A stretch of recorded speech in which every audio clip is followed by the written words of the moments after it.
Jiuka sambalanyo Dambe poisson gazima uka sambalanyo Hidaka dambe poisson gazima Omini kadi daka Amini kadi Wajitu mama Hidaka dambe poisson gazima Omini kadi daka Amini kadi Wajitu mama Dambe jidaka sumalempa Omini kadi Dambe Yujela sambalanyo Amini kadi Dambe jidaka sumalempa Omini kadi Sidaka Yujela sambalanyo Amini kadi Hidaka dambe poisson gazima Omini kadi daka Amini kadi Wajitu mama Jus d'Acan, boisson rafraîchissante. Abisoro Mali Fantanan Bella Jelena. Ou direction commerciale Baflene, Hippodrome na, Semet Distribution, rue Nelson Mandela. Jus d'Acan, Jula Samalanya. Yujela sambalanyo Amini kadi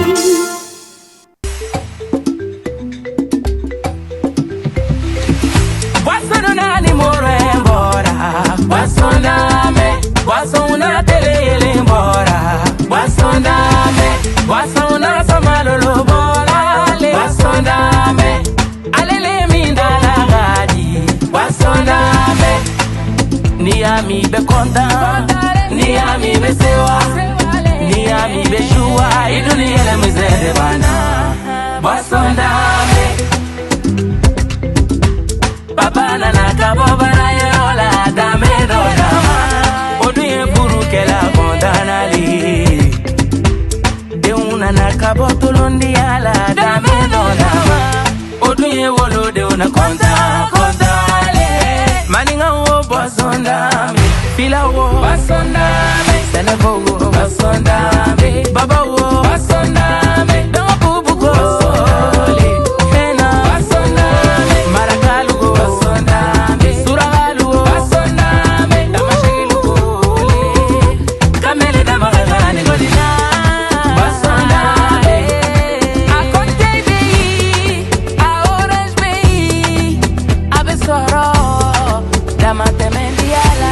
Produit par Simé Agroalimentaire.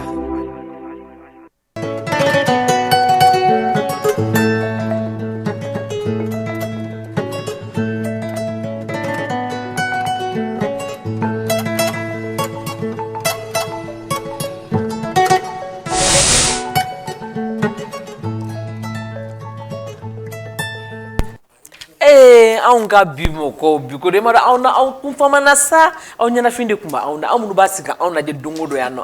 jango e yɛrɛ e ɲɛnafinba de tun bɛ aw la e kabi don jumɛn samedi a ma ɲɔgɔn ye dimanche a ma ɲɔgɔn ye tile fila a ma ɲɔgɔn ye vraiment i nali diyara ye merci ok an b'a fɔ ɲɛna k'aw bisimila bi ko dɔ kɛnɛ kan bi ye ntɛnɛn ye début de semaine do an bɛ dugawu kɛ ala ka semaine latimɛ cogo ɲuman di an bɛɛ lajɛlen ma an ka courage ta baara yɔrɔ la a ma nɔgɔn mais ça va aller inchallah silamɛ ɲɔgɔn aw bisimila kan ka bi baro bɛ jumɛn kan bi ta ma nɔgɔn dɛ ko bi ko do mɔgɔw bi ko do lajɛbagaw toujours an ka téléspectateurs fidèles ninnu k'u b'u sigi fɛnɛ bi ta bɛ mɔgɔ wɔsi dɔɔni sira san kɔnɔntɔn san 10 e kɔni bɛ furu la sa mais i cɛ bɛ fan dɔ fɛ i yɛrɛ bɛ fan dɔ fɛ payi o ye an ka bi thème ye yɔrɔ jan furu mariage à distance ni mɔgɔ bɛ ɲɔgɔn fɛ i ni furu ɲɔgɔn bɛ ɲɔgɔn fɛ a ka di da ka to ka kɛ ɲɔgɔn ka kuma bɛɛ nka cɛ ti yan muso ti yan jango ne e yɛrɛ ɲɛ bɛ tɔw n'u cɛw n'u musow la keleyani ni fɛnw bɛ na a ye to k'an furu k'an to ɲɔgɔn kɛrɛfɛ sa ou bien d'accord ka yɔrɔ jan furu in k'a kɛ k'a ja sa an ka cɛkɔrɔba dɔ b'an bolo la ne ale ye Dantuma Koyita ye société civile a bɛ na kuma caman fɔ an ye a kan ka da kan a yɛrɛ ye a vécu donc histoire minnu b'a kɔnɔ a bɛna a da don la k'o fɔ an ɲɛna Dantuma an b'a fɔ ɲɛna k'i Koyita i bienvenue. Salam alaikum. Alaikum salam. Ayiwa Dantuma kɛrɛfɛ madame Wologem Umu Sogoba ale ye furumuso ye a fana bɛ caman kalama yɔrɔ jan furu in na ala fana bɛna baro kɛ Umu i Wologem wa i Sogoba d'accord i Wologem a dɔgɔnɔ k'aw gagné d'accord a kuma tɛ se ka taa sociologue kɔ docteur b'an bolo docteur Yakuba Dangoni ok n ka foli bɛ kosɛbɛ mais Dagoni tɛ Dogoni de don. Juma don? Dogoni. Dogoni. DOGONI. Yakuba Dogoni ale y'an ka docteur ye. Ne bɛna an hakili sigi anw minnu bɛ yɔrɔ jan furu ninnu na. D'accord aw bisimila bi ko de kɛnɛ kan. Dantuma i ye tunga kɛ yarɔ furu i ye dɔɔnin kɛ micro. Oui n ye dɔɔnin kɛ. Furu kɛra tunga in kɔnɔna na yarɔ. Madame tun bɛ yan de ya. Ayi madame tun bɛ yan de. O y'a sɔrɔ e yɛrɛ bɛ. Ne ma taa tunga fɛ ka madame bon tɛ ne ye wagatinin de kɛ kɔfɛ ne ma mɛn. Bon ne bɛ se ka kuma a kan parce que n bɛ taa ni ka segin kɛ jamanaw ni ɲɔgɔn cɛ. Bon ne yɛrɛ ma mɛn kɔfɛ ne kɔni ye wagatinin kɛ kɔfɛ. O bɛ mariage à distance ye parce que n'i kɔni taara ka dɔgɔkun kelen kɛ an b'i kɔfɛ yan nɔ an b'a fɔ ko an yɔrɔ ka jan ɲɔgɔn na gɛlɛya jumɛn de bɛ se ka sɔrɔ yɔrɔ jan furu la. Bon n'i ko i bɛ kuma yɔrɔ jan furu kan ne bɛ kuma généralité de kan. Généralité ye mun ye furu ye yɔrɔ jan furu ye sugu fila ye. Fɔlɔ o ye mɔgɔw bɛ yan u bɛ muso furu ka bange ka denw yɛrɛ sɔrɔ ala bɛ na ni garisɛgɛ gɛlɛya ye u bɛ taama ka taa jamanaw la o ye fɔlɔ ye. Filanan o ye i yɛrɛ bi yan i ye kamalennin ye ayiwa jamana sigi ka gɛlɛ i bolo i ma baara sɔrɔ i bɛ taa kɔfɛ i mana taa kɔfɛ i bɛ taa baara kɛ a kɛra farafin jamana ye a kɛra tubabu jamana ye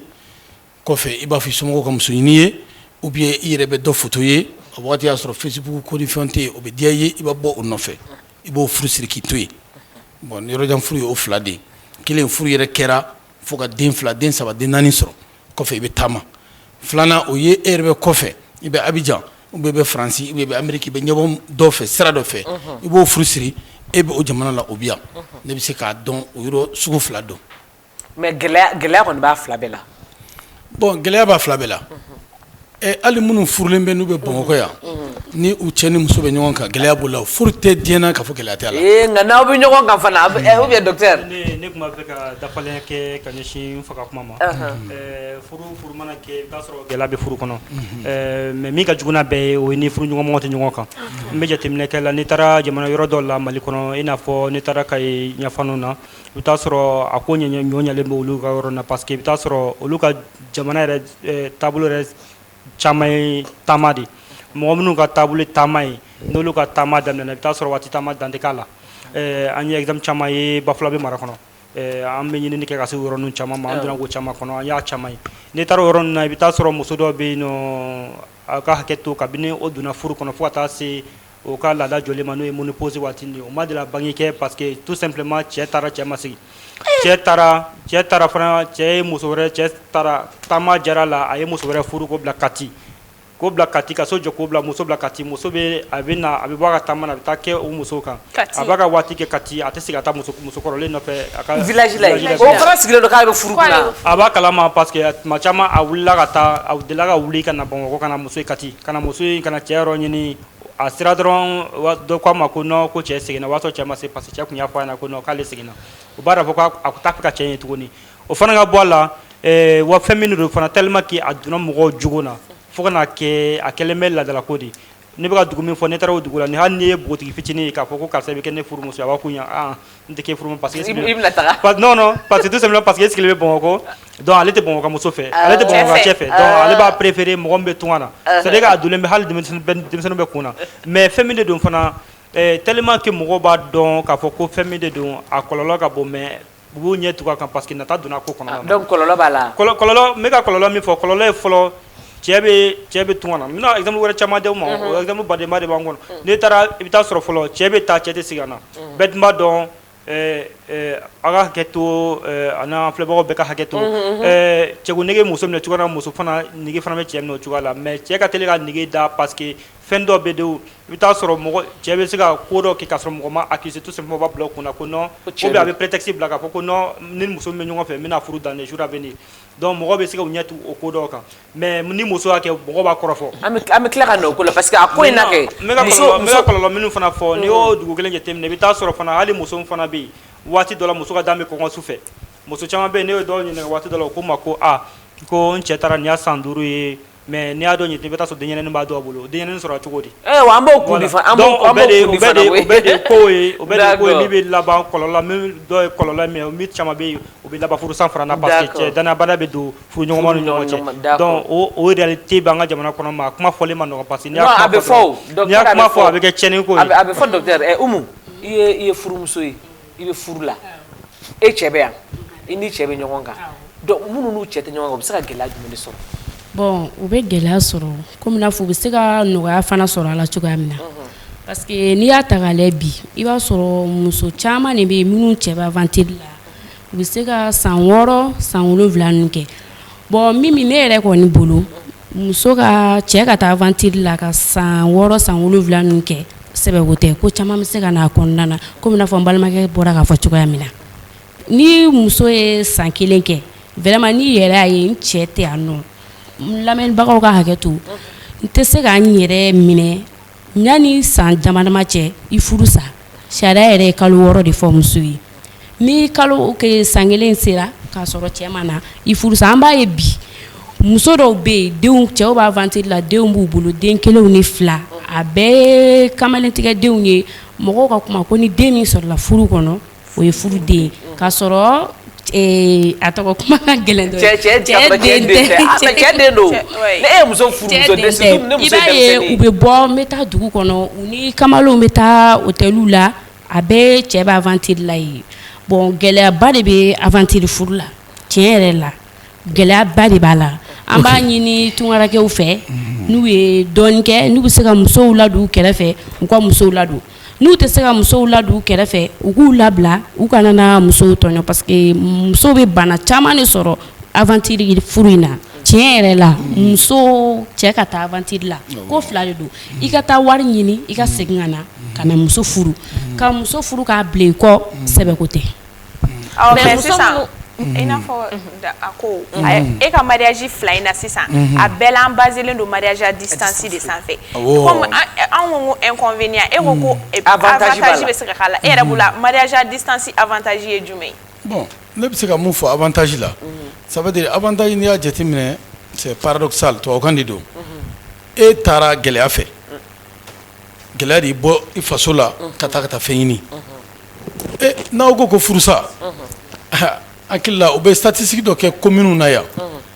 furusa mun bɛ kɛ san kɔnɔ Bongo commune na o bɛɛ tɛ minnu cɛ bɛ kɔfɛ dɛ gɛlɛya mun bɛ furu ninnu kɔnɔ est-ce que a man bon minnu bɛ kɔfɛ yi ne b'a fɛ ka avantage kɛ mun ye sisan gɛlɛya nan'i kan fo du kɔnɔ a bɛna dɛsɛ balo la e bɔra i taara Abidjan ka taa baara kɛ i bɔra i taara Faransi ka taa baara kɛ ne ko n ko bɛnkanw de don n den ye mun fɔ hakɛ bɛ yen o ye gɛrɛɲɔgɔnna hakɛ bɛ yen hali kuranɛ kan n tɛ se ka kuma diinɛ kan parce que n tɛ diinɛ représenter la mais hakɛ dɔ b'a la voilà hakɛ dɔ b'a la voilà mais ne b'a fɛ ka mun fɔ sisan anw bɛnna la e ye furu kɛ den 3 b'a bolo den 3 kɔfɛ gɛlɛya bɛɛ fo an tɛ fɛn sɔrɔ ka don so ayiwa ne muso k'a ɲin'a fɛ n bɛ taa kɔfɛ ka taa san 2 san 3 kɛ a bɛ se ka sɔn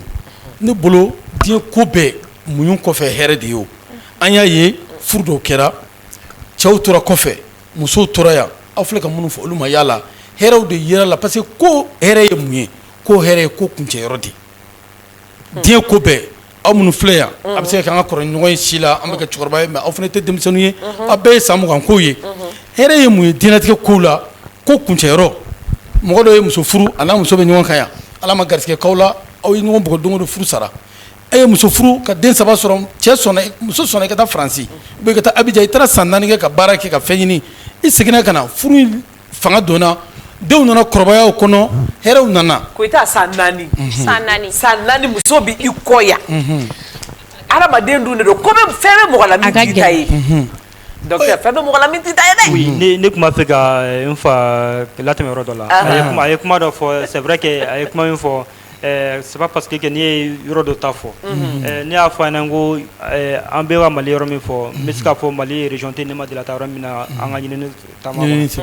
voilà an bɛ taama an bɛ taa fan bɛɛ an ye exemple camanba ye maintenant ne yɛrɛ bɛ ka min fɔ ne taara Benikan yɛrɛ parce que ne ka taa kun t'o ye ne ka taa kun ye ko wɛrɛ de ye mais ne taara bɔ a kan ne taara muso sugu de sɔrɔ yen n bɛ ɲininkali de kɛ parce que muso minnu don o catégorisé de don en fait ne taara o dugu in kɔnɔ i bɛ taa sɔrɔ tuganagɛ muso ani sɛnɛkɛla muso n'i y'o ye k'u bila ɲɔgɔn kɔrɔ e yɛrɛ bɛ distancier i bɛ différencier a différence ye jumɛn différence ye min ye o kolo jɛlen don o ye cogo ka nin tɔ ninnu ye o tɛ baara gɛlɛma kɛ i n'a fɔ tɔ bɛ baara mais muso b'u dan n'olu ye parce que olu cɛw b'u kɛrɛfɛ mais ayi o tɛ parce que notre ale tun bɛ ka avantage min fɔ avantage yɔrɔnin ni o yɔrɔnin parce que i bɛ taa sɔrɔ olu bɛ den minnu sɔrɔ den minnu bɛ kalan ɲɛnama sɔrɔ den bɛ parce que den caman bɛ taa école privée la sachant très bien que an ka système éducatif public ça ne va pas du tout donc den minnu bɛ taa école privée la dɔw bɛ se ka taa fɛn wɛrɛ la en même temps u bɛ se ka so ɲɛnamaw jɔ muso min bɛ bila so ɲɛnamaw kɔnɔ bon o so ɲɛnama jɔli fana de b'a to ni cɛ bɛ se k'i to tun kana tun ka muso filanan ta ka sabanan ta ka fara a kan maintenant olu y'a a yɔrɔ ye ni muso b'o fɔ k'a fɔ ko vraiment an bɛ hɛrɛ kɔnɔ mais i bɛ taa sɔrɔ hɛrɛ in kɔfɛ o yɛrɛ b'a fɔ ɲɛna ko vraiment ko degun b'an kan maintenant kɔfɛ a caman bɛ si ka kasa soit bɛ don dajugu fɛ n'a fɛ hakɛ to ne balimamuso n b'a fɛ ka min fɔ tuguni n'o ye fɛnkɛ ye ne fa y'a fɔ cogoya min na en fait mariage in yɛrɛ kɔfɛla la c'est pas parce que e bɛ condition ɲɛnama na condition de vie ɲɛnama na i bɛ so ɲɛnama kɔnɔ i bɛ fɛn min kɔnɔ mais hadamaden dan fɛn na le matériel là ça ne suffit pas pour expliquer l'humanité i bɛ taa sɔrɔ hadamadenya kɔfɛ tuguni matériel kɔfɛ mobili b'i bolo fɛn bɛɛ b'i bolo mais i bɛ taa sɔrɔ fɛn wɛrɛ de bɛ yen n'o t'i la i ka hadamadenya tɛ dafa e yɛrɛ bɛ ɲininka ko fɛn b'i bolo imagine ne exemple min ta muso min taara furu kɔnɔ ko mako bɛ den na e taara furu kɔnɔ fo ka taa se e ka monoposie ma cɛ yɛrɛ tɛ ye ɲɛ kan en même temps ni hali ni cɛ nana cɛ ɲɛ tɛ danga cɛ tɛ taa ka taa bɔ i la donc e kɔni b'a dɔn k'a fɔ ko hɛrɛ t'o kɔfɛ. est-ce que famille de nɔ ye généralement est-ce que famille de tɛ muso ninnu imposer ou pas famille b'a non a bɛ kɛ muso ninnu ka tɔɲɔ de kan muso bɛ tɔɲɔ a bɛ se ka kɛ sisan nɔ n bɛ taa yɔrɔ jan k'a fɔ ɲɛna k'a fɔ ko famille yɛrɛ t'a imposer parce que a bɛ se yɔrɔ dɔ la mansaw yɛrɛ bɛ taa denw ko fɔ parce que i bɛ taa sɔrɔ duw de don du caman bɛ yen ne ka i mara ta ni ka taa yɔrɔ caman i bɛ taa sɔrɔ mɔgɔ du minnu kɔnɔ taamakɛlaw ka ca i bɛ taa sɔrɔ mɔgɔ bɛ nege o du de nɔfɛ a bɛ se ka kɛ yɛrɛ dɔw b'a fɛn ye a bɛ se ka kɛ a bɛ musomanin 3 musomanin 4 sɔrɔ ou bien denmuso 3 denmuso 4 sɔrɔ a yɛrɛ b'a ye denmuso 4 na kelen bɛ o cɛ ka ɲi n'a bɛɛ ye a b'a essayer ka to o de ko fɔ nin du in kɔnɔ k'a fɔ ko karisa nin bɛ n den bolo n b'a fɛ k'a di e ma i k'a di i denkɛ dɔ ma. ne ko ko parents quoi muso parents bɛ se ka k'a la i n'a fɔ ko cɛ parents b'a la parce que an b'a ye ka caya cɛ minnu bɛ kɔ kan min hali ni u nana e inconnu ma k'u bɛ e furu u b'a f'i ɲɛna de fɔlɔ k'i b'a to fɔlɔ n ka so muso ta i m'a faamuya parce que i b'a to sɔrɔ ba bɛ village la fo a ka village muso dɔ de ta min bɛ taa ba bolo bɔ donc surtout ni famille ye muso imposer i kan i tɛ muso min fɛ e bɛ yen nɔ a ka furu bɛ siri ka cɛ dɔw tɛ yen nɔ furu bɛ siri k'i muso dɔ a bɛ so kɔnɔ a bɛ ka tobili k'i fa ye a bɛ ka tobili k'i ba ye i ye muso ye image dɔrɔn de la a kanu t'i la donc i yɛrɛ ka muso sugantilen n'i y'o furu jagoya don n'i nana Mali la i bɛ t'i ka muso sugantilen fɛ yen nɔ ka muso dɔ in fɛ parce que a kanu t'i la est-ce que nin muso ninnu a imposer len don u kan de u ka to yan minnu cɛw bɛ taga ka taa 3 ans 4 ans u tɛ se ka divorcer ka furu cɛ wɛrɛ ma mun b'u kɔnɔ merci nata de fana bɛ k'olu jagoya la donc obligé tɛ jagoya tɛ i bɛna muso furu ni jamana dɔw bɛ yen muso tɛ se ka taa ni visa t'a bolo ni Faransi ni Amérique ninnu bɛ exemple ta cɛ fana tɛ se ka na ni papier t'a bolo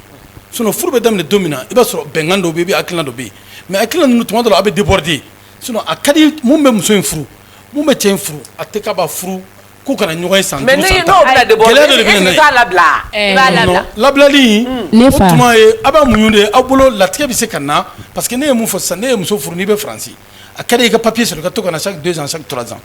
a ka di cɛ fana muso ka taa ni muso ye papier sɔrɔ. Non mais justement je crois que n'an y'a ta ne kuma fɛ ka mot kelen dɔrɔn de fɔ a la o ye visa yɔrɔnin ye en fait visa yɔrɔnin de temps bɛ janya kojugu parce que ne taara sisan bon visa yɔrɔnin de caman bɛna sɔrɔ cɛnni kɛla ka ban voilà parce que cɛ bɛ taa déjà ale ye kuma dɔ fɔ ko fantanya ko fɛn bɛ kɛ ko parce que a bolo bɛ dɛsɛ ou bien fɛn bɛ kɛ n b'a fɔ tuguni an ka ɲini kuraw ye min yira o y'a ye k'a fɔ ko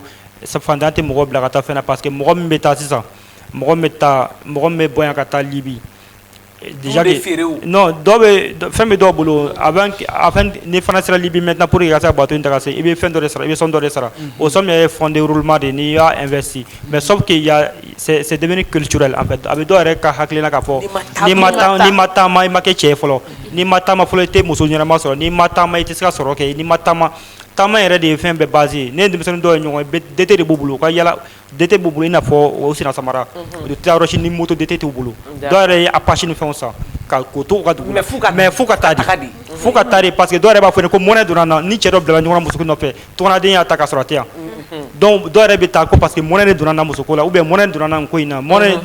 ne ni dɔ filan ne ni filan dɔ tun bɛ dugu kɔnɔ ale bɔra ka taa donc o fɛn ninnu donc olu bɛɛ ye résultat de ni mɔgɔ kan ka wele. docteur yɛrɛ de dɔ ma fi ka kuma n'o tilala k'a fɔ ko fantanya tɛ quoi parce que i bɛ biye mun yɛrɛ ta ka taga o bɛ se ka fɛn dɔ diya i ye mais n'u mun tilala ne b'o yɔrɔ jaabi. mais ne bolo ni cɛ taara tunga la i ye san 1 kɛ a lajɛ i k'i muso ladon i kɛrɛfɛ a caman bɛ yen an b'a ye burankɛw de bɛ tila ka tugu muso kɔ fo a ka hakɛ to a bɛna kɛ denkow ye walima cɛ balima dɔw bɛ yen olu bɛna tugu muso nɔfɛ a bɛna kɛ tiɲɛni ye o ɲuman ye min ye n'i b'a dɔn i bɛ taa tunga la a to ni ala ye se k'i ye ka na i bɛna muso lata ka muso furu ka taa tiɲɛ yɛrɛ la a bɛ jogo caman bange muso la a yɛrɛ ka laɲini tɛ fɛn min ye hali ala sariya la fɔra n'i ye muso furu a man ka tɛmɛ waati dɔ kan n'i y'a tɛ ɲɔgɔn kɛrɛfɛ mais ne ko souvent condition dɔw bɛ se ka to e ni muso bɛ bɛn a la ne y'i furu ayiwa n b'a fɛ ka taa taama ka san 2 san 3 kɛ ni muɲuna e bɛ k'o kɛ kabako ye n'a bɛ bɛn n'u a tɛ bɛn e ma n'a bɛ bɛn don min ma n'i y'o sɔrɔ n'aw bɛnna n'u ko k'a bɛ sigi k'i kɔnɔ ka san 3 parce que ne b'a fɛ ka mun fɔ kuma kɔnɔ ne b'a fɛ ka mun fɔ kuma kɔnɔ anw ka mɔgɔw ça veut dire évolution ni développement on nana bɛɛ lamuruti aw bɛna ni débat kan ka kɛ conseil de a man ɲi dɛ mais n'a bɛnna mɔgɔ min ma voilà parce que muɲu ne bɛ muɲu min fɔ kɛ mais aw bɛ ka muɲu bɔ a la k'a kɛ diyagoya ye non tɛ ne mɔgɔ min k'a b'a muɲu i bɛ taa sɔrɔ a caman muɲulen don jɛnɛya kan i bɛ taa sɔrɔ cɛ b'o kalama ko muso muɲulen don jɛnɛya kan cɛ somɔgɔw b'a kalama ko muso muɲulen don jɛnɛya kan muso yɛrɛ b'a dɔn k'ale muɲulen don jɛnɛya kan ni an kɔni bɛnna o kan ayiwa i bɛ taa taga la i bɛ taa san 20 i bɛ taa kɛ yen fɛnɛ bɛ taa jɛnɛya kan dɛ n b'a fɛ k'i latɛmɛ o yɔrɔnin fana na parce que jateminɛ kɛra k'a fɔ ko fo ka taa se 2007 ma n'o bɛnna ni faransi ka politique d'immigration choisie ni fɛngɛw ye fo ka taa se o waati ma jɛnɛya ko in tun tɛ problème ba ye a ko kɔnɔna na n b'a de o waati la mɔgɔ tun bɛ se ka bɔ tellement tant que ni balimakɛ dɔ bɛ muso bɛ se ka fɛ o tɛ kun tɛ koba ye hali o den n'o ye den min sɔrɔ donc cɛ min tɛ o balimakɛ o bɛ se ka tɛmɛ ni muso ye non o tun bɛ kɛ yɔrɔ dɔ la ani fana hali ni a fɛn kɛra sisan hali ni den sɔrɔla kɔnɔ den tun bɛ kɛ fɛn tɛ mais a nana ye k'a fɔ tɛ dadiyɛni ko de nana don a ko kɔnɔ ne nana latigɛ waati min k'a fɔ k'e bɛ taa ni denw ye waati ka segin n'a ka taa n'a ye faransi ou bien n'i y'a latigɛ sisan sɔrɔ kɛra ba sigira i b'a fɛ ka na denbaya la taa faransi sisan test dadiyɛni bɛ kɛ test dadiyɛni kɛra k'a fɔ o den tɛ e yɛrɛ woloden ye o den tɛ se ka taa i nɔfɛ o de y'a to fana jateminɛ nana don a ko kɔnɔ k'a fɔ ko non il faut que pratique dɔ bɛ yen nɔ an k'olu bɔ a la mais o t'a bali k'a fɔ ko a bɔra la à 100% n'a bɛ kunna par exemple k'a fɔ ko i mana denbaya mana sɔrɔ cogo o cogo e bɛ taa waati de kɛ faransi ou bien i bɛ taa waati de kɛ itali n'i bɛna se ka na so kɔnɔ donc o fɛn ninnu na a bɛ continuer ka kɛ parce que an y'a a cas camanba ye. n bɛ fɛ ka sɔn ni sigi ka kuma yɔrɔ dɔ kan donc e bɛ fɛ k'a fɔ sisan ko siya dɔw bɛ yen nɔ muso bɛ taga cɛ bɛ taga jamana kɔnɔ ka muso to du kɔnɔ ni muso tora du kɔnɔ sisan muso balimakɛ cɛ balimakɛ minnu bɛ yen nɔ olu bɛ se ka ni olu mun di cɛ ni muso bɛ se ka tɛmɛ olu ni muso cɛ baasi kun t'o la. mais ça c'est pas des choses vérifiées non n bɛ n'ale sa fɔ mɔgɔw fɛ n bɛ n'ale sa numéro kumaw de don mais vérification non an tɛ c'est pas accepté diinɛ ma sɔn ma société ma accepté e bɛ ka aw bɛ comportement caman kɛ c'est société sɔrɔ n'o ma ale bɛ ka diinɛ min fɔ diinɛ ma sɔn a ma ni cɛw tagara après den fitininw de bɛ y'u bolo fa tɛ kuma mɔgɔ si tɛ kuma olu de bɔra o denw bɔra ye yɔrɔ jumɛnw na a ka ca bi cɛ bɛ na o cɛ bɛ na dɔw bɛ yen u bɛ na san 3 mais dɔw bɛ yen san 3 u bɛ se ka na mais cɛ talen san 2 den fitinin bɛ muso bolo ayi san 3 denw bɛ nɔrɔ la cogo jumɛn na cɛ dɔw bɛ yen u muso b'u kɔ yan chaque 2 ans ou bien chaque 3 ans u bɛ na. mais cɛ tagalen en fait ne b'a kana n'a fɔ k'i b'a fa juge a tɛna ye n b'a fɛ ka min fɔ n b'a fɛ ka ayi a b'a fɔ k'i juge en fait ne tun b'a fɛ ka min fɔ hali tunga yɛrɛ ka bɔ a la mɔgɔ min bɛ jamana fɛngɛw dɔn histoire dɔn ani mɔgɔ min b'a a culture dɔn i tɛ sɔsɔli kɛ nin na yɛrɛ n b'a jateminɛ cɛ dɔ bɛ yen nɔ i bɛ furu bɛ kɛ ka di cɛ dɔ ma kɔrɔkɛ ma so kɔnɔ mais a bɛna ye k'a fɔ ko a ka hakɛ to cɛ tɛ se ka den sɔrɔ ni muso ye a tun bɛ fɛn cɛkɔrɔba tun bɛ o fila lasigi a n'a dɔgɔninw lasigi k'a fɔ ɲɛna ko a kɔrɔkɛ mako bɛ den na mais a yɛrɛ k'a fɔ ko a bɛ nin cogoya la ko walasa furu kana sa o tun bɛ o ko ninnu kɛ a bɛ kɛ ni den min sɔrɔla cɛ dɔgɔnin tɛ se ka yɛrɛ kan k'a fɔ k'ale den de don a bɛ da a toujours que couverture bɛ na a bɛ fɔ ko non ko kɔrɔkɛ ta de don o gulonnen tɛ tunga yɛrɛ la yɛrɛ o ko tun bɛ kɛ ka kɔrɔ an ka jamana kɔnɔ o de tun bɛ kɛ ka du in dilan o de tun bɛ kɛ ka mɔgɔw bɛn sinsin mɔgɔw ni ɲɔgɔn cɛ a tɛ komi parce que ko tunga de y'a kɛ a tigi taara o mais hali ni tunga ye fɛn ta ne bɛ se ka exemple 10 kɔgɔ di an ma hali bɛ se ka tɔgɔ fɔli yɛrɛ kɛ mais an ma t'o kɛnɛ kan parce que n'an y'o kɛ o y'a donnen ko wɛrɛ kɔnɔ mais ale bɛ ka min fɔ c'est à dire que ni kuma fɔra tellement que a yɛrɛ bonyana ale hakili ma mariage à distance a ma faamu tellement que kuma yɛrɛ bonyana hakili ma a b'a ko mais ko kɛra yɔrɔ jumɛn ko a dugu tɔgɔ fɔ hali n'a dugu tɔgɔ fɔra ale bɛ se ka taa ka taa vérifier o mais n bɛ ka min fɔ m'a fɛ ka min fɔ c'est à dire que jamana tiɲɛ dɔ bɛ yen adamaden a bɛ se ka kɛ i bɛ kɔrɔbaya mais fɛn dɔ bɛ yen tant que n'i ma yala ka se yɔrɔ ma i tɛ se k'o tiɲɛ dɔn ou bien ni ko ma e yɛrɛ sɔrɔ k'a fɔ ko nin ko donna an kan nin ko binna an kan tant que n'a ma kɛ e yɛrɛ fana na i tɛna se ka a tiɲɛ dɔn faut que mɔgɔ dɔw de fana ka ɲinini kɛ ka taa o tiɲɛ fɔ mɔgɔw ɲɛna donc ale bɛ ka min fɔ ko don a bɛ kɛ mais sutura kow don n ko officialité ani sariya kɛ t'a la mun b'a fɔ ko ka non e de ko non ale ko k'a ma vérifier ale ko k'a ma vérifier ko a bɛ kɛ a tɛ komi laada dɔ don ka fɔ ni dugu la a y'a kɛ a ka kan sariya sira dɔ bɛ dini sira mɔgɔ si m'o fɔ a bɛ kɛ sutura quoi mɔgɔ bɛ ɲɛ tugu a kan non e ko de ko c'est pas vérifié to a kan de don a kɔrɔ ka girin dɛ c'est pas vérifié mais débat tɛ an ka ɲɔgɔn attaquer Mimi an b'a ye tunkarankew bɛ muso 3 muso 2 ta k'u fara ɲɔgɔn kan u bɛ taga san 4 u bɛ san 4 ni san 5 kɛ an b'a ye tunkarankew bɛ yen u bɛ muso 2 ni muso 3 ta k'u fara ɲɔgɔn kan ka taa aventure la olu bɛ t'u kɔ yan nɔ u bɛ se ka san 4 dɔw yɛrɛ san 8 u bɛ na ka bɔ aventure la u bɛ n'a sɔrɔ denw bɛ muso bolo denw bɛ so kɔnɔ u yɛrɛ b'a dɔn fana u ta tɛ mais u b'a dɔn kuma tɛ se ka k'a la parce que a mɛnna ale mɛnna tunga na ne bɛ fɛ ka mun fɔ an balimakɛw ɲɛna ni a taara tunga la ne ye dɔɔnin kɛ a ye segin ka na papier ko o ye ko wɛrɛ de ye n'i ye dɔɔnin kɛ segin ka na n'i nana ni ala ye nɔgɔya kɛ i bɛ se ka segin tuguni ka muso furu cɛ na dɔw an b'a ye dɔw bɛ banajugu sɔrɔ kɔnɔdimi i n'a fɔ ko caman n bɔra k'a f'i ye cogoya min na Bimi burankɛw dɔw de bɛ to musow nɔfɛ ka den sɔrɔ u yɛrɛ buramuso fɛ an ka société kɔnɔ yan bi a caman de bɛ yen mais là an balimamuso ye min fɔ en fait tiɲɛ b'a kuma na mais n b'a fɛ k'a ka tiɲɛ min b'a to cɛw fana tɛ se ka na min'o fana fɔ an ɲɛna o ye parce que ala y'a kɛ ka ne to n ka ɲinini kɔnɔ cɛ dɔw bɔra tunga na ka na ne sɔrɔ yen ne tun b'a kalama donc ne y'a essayé parce que ne kalo kelen de ka kan muso ni observer donc cɛ dɔ nana ka na ne sɔrɔ ne y'a essayé ka question poser olu kunna n ko mais mun na aw bɛ taa a tɛ segin adama dɔ nin bɛ yen o ko fɛn o fɛn bɛ olu musow kan u b'a bɛɛ fɔ téléphone na ko mais an bɛnna waati min ma waati ye whatsapp waati ninnu ye whatsapp min bɛ kɛ sababu ye u bɛ se k'u ka ko caman latɛmɛ hakili ka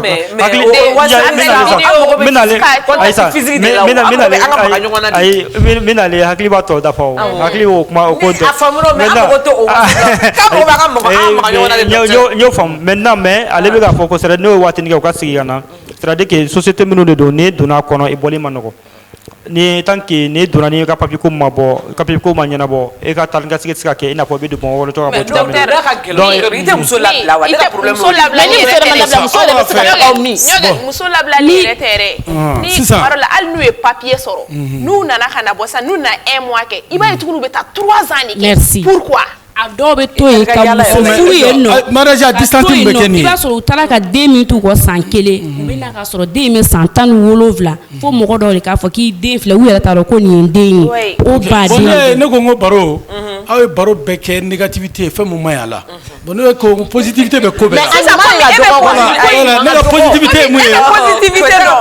mun ye ko la mɔgɔ bɛ muso furu distance dɔ bɛ kɛ san 1 muso bɛ tila ka taa ou bien cɛ bɛ na furu dɔw yɛrɛ bɛ kɛ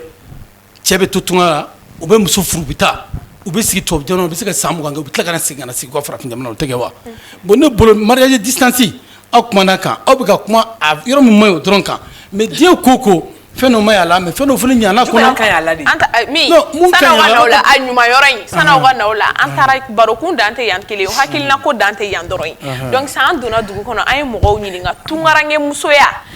degun b'a la a tɔɔrɔ ka bon an ye ja dɔw sɔrɔ o la an ka ja an k'o ja lajɛ an ka tila ka na a nafama yɔrɔ ninnu fana ɲɛfɔ yan furu yɛrɛ sariya la cɛ ni muso cɛ ni bɛ voyager soit ni bɛ taa aventure la kalo 4 kɔfɛ ni bɛ se ka muso gɛrɛ i la u b'a fɔ ma ko rapprochement conjoint i b'a gɛrɛ i la ni tɛ se ka gɛrɛ i la kalo naani kɔni kɔfɛ muso furusa dagalen dɔ muso ye mais ni muso min y'a dɔn i bɛ se k'i cɛ makɔnɔ san 10 i b'a makɔnɔ n'i tɛ se k'a makɔnɔ furusa dagalen d'u ye mais komi bi yɛrɛ muso tora nata de la ni mun yɛrɛ cɛ tɛ aventure la bi muso t'o fɛ mais ni cɛ ye wari sɔrɔ ka na so jɔ ka sobaw jɔ ka mobili san ka di muso ma o ka d'aw ye o mais est-ce que a bɛ tɔn ne ko kuma bɛ fɔ mɔgɔ bɛ se ka mɔgɔ da don di la k'a fɔ k'i b'a tigɛ ta a ma nɔgɔn fɛnɛ dɛ fɛn min don a ma nɔgɔn ou bien e ye muso furu yan k'a to yan fɛn dɔw de kama bon ni a t'o sɔrɔ kɔni diyagoya a bɛ ko dɔ kɛ bon cɛ man ɲi a cɛ man ɲi yɛrɛ yɛrɛ de tiɲɛna ne yɛrɛ kɔni ne t'a fɛ parce que i bɛ muso tɔɲɔ a hakɛ ka ca yɛrɛ muso bɛ n'a ye fɛn fɛn kɛ a juru bɛɛ bɛ sɛbɛn e de kun ne kɔni fɛ ko tɛ ne bɛ min f'u ye u k'a dabila a man ɲi fɛn min don fɛn cɛ ɲuman tɛ. B'an furu k'an bila so kɔnɔ yan nɔ donc an bɛ ala lajɛ ka kira lajɛ k'an sigi an ka furu la an b'an denw kɔrɔ donc jɛnɛya kɛlaw ye donc jɛgɛ kelen tun bɛ jɛgɛ bɛ tɔgɔ tiɲɛ quoi. Sira i ka mɔgɔw kumana. Walayi min u ko dɔw yɛrɛ ko tiɲɛ yɛrɛ la ko mɔgɔ ka cɛw faamuya parce que ko caman bɛ taa fɛn ɲini de la i n'a fɔ cɛraw fana ko nata de bɛ anw musow bila nin na. Ko nata muso dɔ fana fɔ ɲɔgɔn ye nata bɛ mɔgɔ muso bila la dɛ ko nata parce que ko i bɛ to cɛ bɛ yen ka ban a bɛ wari ci e ma ayi mais ko i bɛ étage ba kɔnɔ mobili ba b'i bolo mobili ba b'e bolo i bɛ étage ba kɔnɔ kalo kalo wari bɛ ci ma ko o bɛ muso dɔw bɔ i n'a fɔ cɛ dɔ fana ko n'i y'i muso furu k'a to yan ko ka taa dɔrɔn k'olu b'a kɛ i y'a furu ka di kamalen ne ka tun bɛ na docteur ɲininka o de la en tant que sociologue ka muso furu ka taga tunga la san 3 san 4 est ce que a tɛ ko dɔw yɛrɛ jigi cɛw kɔnɔ ka ɲɛsin a ma vu que e furulen de don i kelen de b'i ka yɔrɔ la i ni cɛ tɛ yen o b'a sɔrɔ musow de ɲɛ yira cɛ wɛrɛw la hali ni m'o ɲɛ yira sinon an ba dɔw bɛ yen i b'a sɔrɔ cɛw bɛ aventure la san joli joli hali t'u ɲɛkisɛ u ɲɛ na mais o mɔgɔw bɛ yen ko minnu bɛ yen o tɛ distance ye hali minnu bɛ ɲɔgɔn kan yan olu bɛ aw bɛ ka fɛn o bɛ yen bi mais aw ye ko bɛɛ ta mariage à distance fisson mariage à distance inconvénient bɛ yen mais mariage en commun minnu bɛ ɲɔgɔn kan so kɔnɔ o fana inconvénient tɛ wa. awɔ dɔw yɛrɛ an da bɛ so ba ko mun fɛ ça veut dire tunga in a ye nafa dɔ ɲɛ an ka jamana kɔnɔ sur le plan développement c'est vrai musow ye an dɔw ye tunga mana kɛ ka furu kɛ u ka janya ɲɔgɔn na gɛlɛya b'a la ne den ye mun fɔ ko mɔgɔ dɔw bɛ yen olu limaniyara ka sigi n bɛ san 2 kɛ n bɛ san 3 kɛ ne ye kuma min fɔ ko la ne ko bɛnkan sinon a ye fɛn min fɔ ne ma fu tɛ yen dɛ ne ma fu tɛ yen ne tɛ Mali société bɛɛ dɔn ne kɔni taamana ka taa tubabu jamanaw la ka taa farafin jamanaw la a furu n y'a dɔw dilan dɔw tiɲɛtɔ n da donn'u la bon ne bolo an bɛna k'o l'exemple ka tiɲɛtɔ kun minnu b'o ye américain jamana faransi jamana espagne jamana tungaranke bɛ jamana o jamana la ne taamana ka taa bɛɛ la bon a furu n da donna furu dɔw la a furu dɔw saso n da donn'u la ne bolo nafa jumɛnw ni tɔɔrɔ jumɛnw bɛ se a la ou bien an kan ka solution jumɛnw ɲini a kow la ne bolo débat kun ta. an b'o baro de an bɛ k'o bɛɛ de fɔ tan an bɛ k'olu bɛɛ de fɔ tan tɔ an bɛ k'a bɛɛ de fɔ tan sisan e yɛrɛ bolo psychologiquement a bɛ se ka jouer muso parce que muso de ka tɔɲɔ ka bon a ko la kosɛbɛ psychologiquement a bɛ se ka jouer muso dɔrɔn de ka tɔɲɔ ka bon. awɔ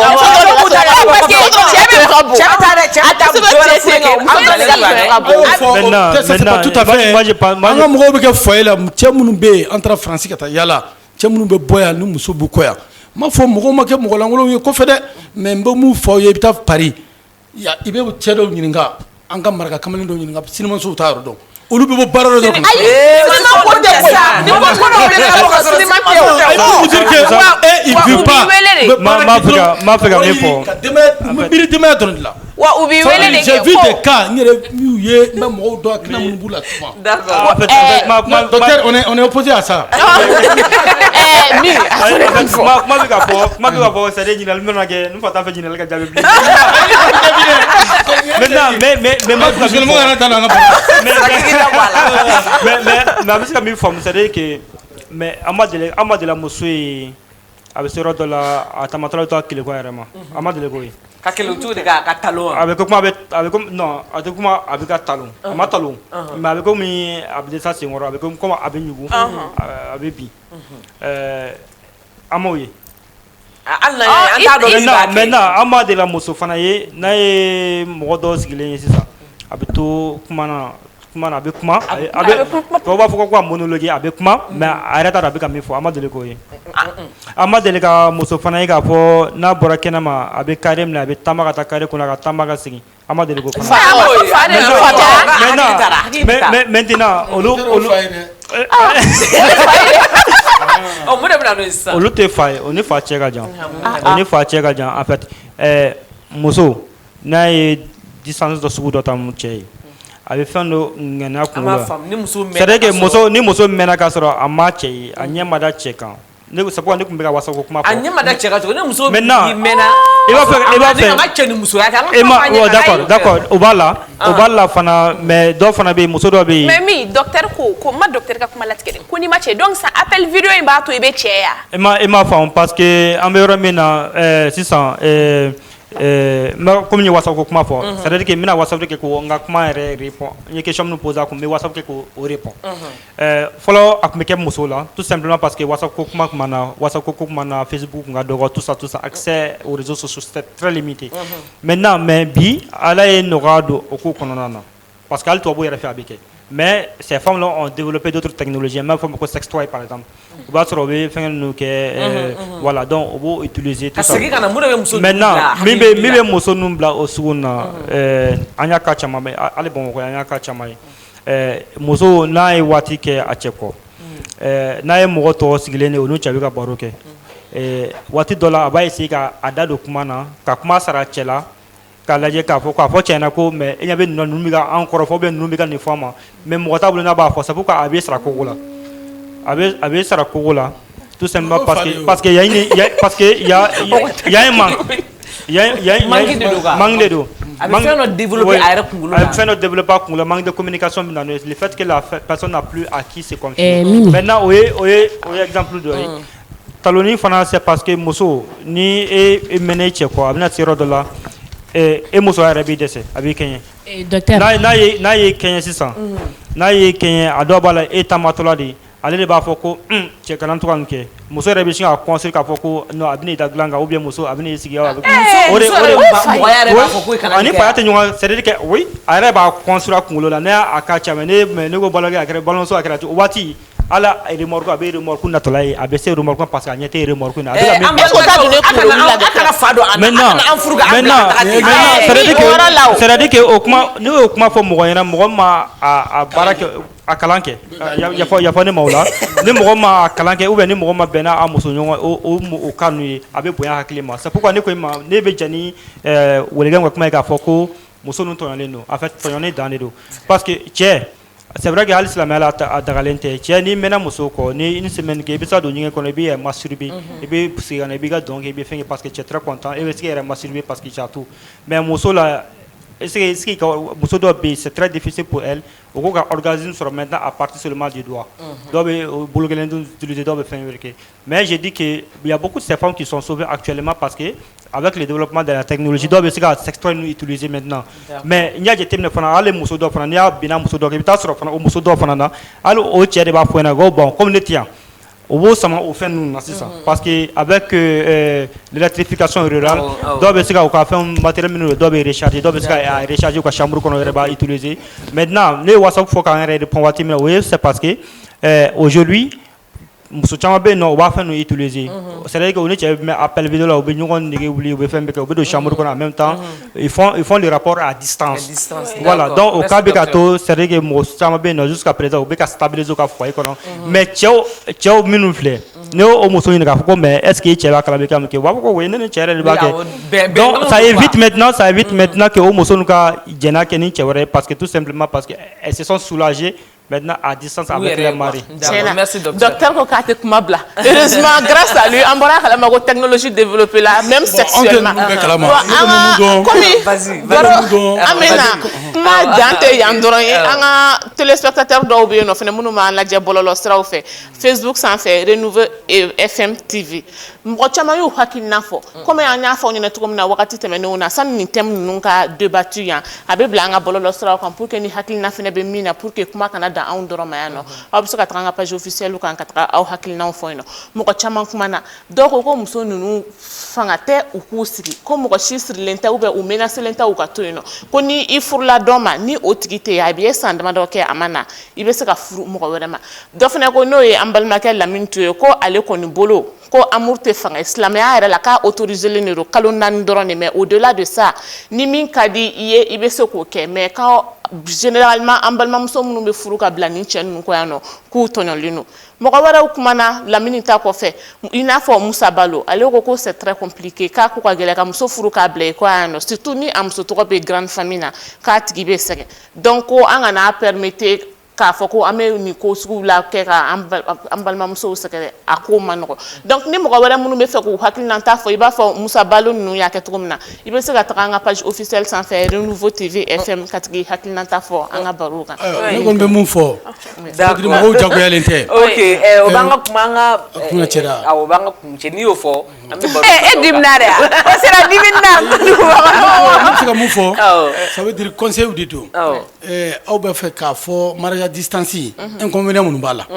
inconvénient aw y'a ta bɛ boli muso dɔrɔn de kan ne kɔni mun fɔ ni mɔgɔw tɛ ɲɔgɔn kɛrɛfɛ cɛ ni muso inconvénient b'a bɛɛ la an bɛ se ka mun conseiller ni mɔgɔw ye muso furu san 1 san 2 u k'u jija u ka papier ɲini u ka na ou bien u ka fɛɛrɛ kɛ musow la ta sinon muso ko ni cɛ ko tɛ matériel dɔrɔn ye fɛn ko dɔrɔn tɛ muso ko ni cɛ ko ye biologie aw yɛrɛ ka ma don ɲɔgɔn na ka denw sɔrɔ denw fana ka kɛ avenir ye furu dabɔra ka bange de o kuma aw ka ma don ɲɔgɔn na ka bange kɛ o kuma nata mun bɛ diɲɛ kow la o tɛ aventure furu dɔrɔn o bɛ ala ka furu la an ka furu joli sara bi kɔɲɔw nɔfɛ furu joli sara fo moto ka sanga diyan furu joli sara mobili ka sanga di ma an bɛ dugawu kɛ ni émission ninnu ala ka kɛ faamuyali ye ala ka an ka jamana hakili ɲumanw d'an ma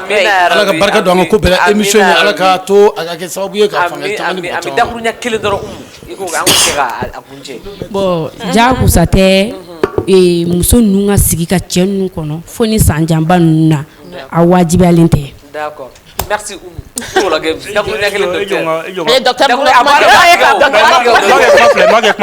Ayre kelen ta ka ban. N bɛna min fɔ ko kɔlɔlɔ b'a la ko avantage fana b'a la maintenant mais an ka sabali an ka dusukun di ɲɔgɔn ma se donner le cœur c'est partager le cœur muso ka a cœur de cɛ ma cɛ fana ka cœur de muso ma n'o kɛra hali ni san 100 kile kɔfɛ i bɛ ni muso sɔrɔ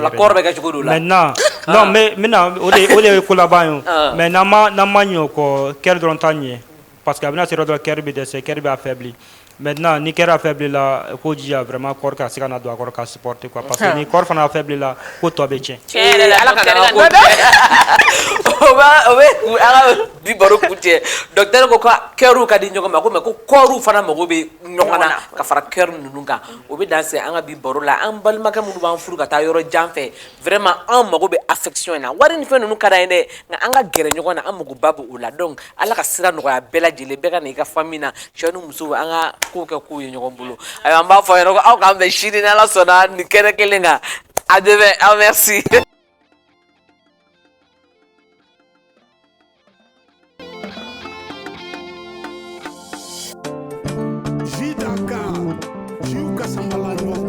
Dambe poisson gazima ou kasambalanyo. Hidaka dambe poisson gazima. Omini kadi daka, amini kadi wajitu mama. Hidaka dambe poisson gazima. Omini kadi daka, amini kadi wajitu mama. Dambe jidaka sumalempa, omini kadi. Dambe diujela sambalanyo. Malempa, uminikadi. Sidaka, ziujela sambalanyo, aminikadi. Hidaka, dambe poisson gazima, uminikadi daka, aminikadi. Wajitu mama. Jus d'Akan, boisson rafraîchissante. Abisoro Mali Fantanan Bella Jelena. Au direction commerciale Baflene, Hippodrome na, Semet Distribution, rue Nelson Mandela. Jus d'Akan, Jula Samalanyoka. Ziujela sambalanyo, aminikadi.